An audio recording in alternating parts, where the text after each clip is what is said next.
the unions really played a major role in helping shape the workplace that we see today.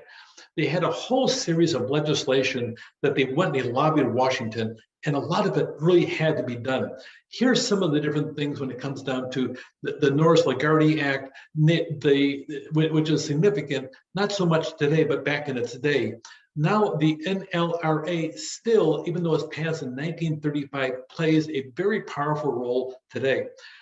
If there's a union election taking place, the NLRA, the National Labor Relations Act, created a board called the NLRB, the National Labor Relations Board, and they're the ones that actually you have to petition for to hold the union election, and the union election basically takes place. And if you really look on the reality of it, a union election, if there's, let's say, 5,000 employees in the organization, the union petitions to have an election, they hold an election, only 100 employees vote.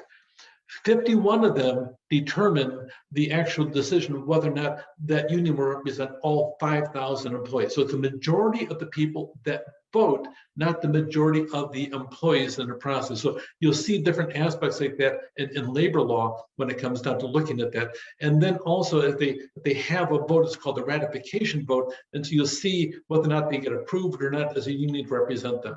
You also have one that's in play a lot still is the Fair Labor Standards Act, which really sets the minimum wage. And it's an old law, but you'll see way back then, it was 25 cents. Right now, the federal law is by far higher. You also have a couple other ones when it comes down to Taft-Hartley, Lander-Griffin. I'm not going to hold you accountable for that. Just a couple more we'll talk about later. But when a union wants to organize, they petition the NLRB and they have a vote for certification. And if the union is recognized as the bargaining agent, then they represent them and they have a legal right to enter into organization and actually start negotiating with the management. Occasionally, there are even votes taken to decertify a union that is already in place. So the objectives of organized labor over time, they want to make sure they have an agreement. They all push to have a union security clause, which stipulates that management will sit down and require all employees of a certain class to be in the union, whether or not in the process. So here are some of the different things that they're involved with. If you actually look at a lot of labor contracts, these are actually the headings, a lot of them in most labor contracts. You have management rights, union recognition. If you open up any of the ones that I've had experience with, all 11 of these are in there. Plus, you'll also see 4 or 5 other ones depending upon the specific interest of the union.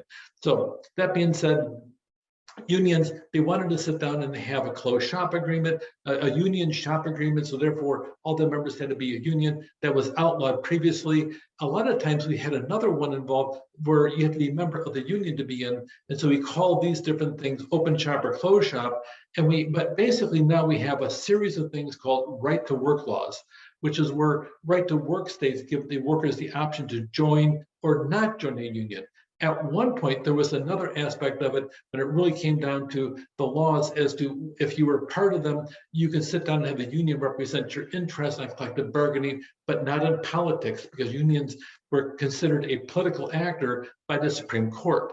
So always know that unions, once they're formed, they have a legal federal right guaranteed that they can negotiate on wages, hours, and working conditions. That is a test question, by the way, wages, hours, and working conditions.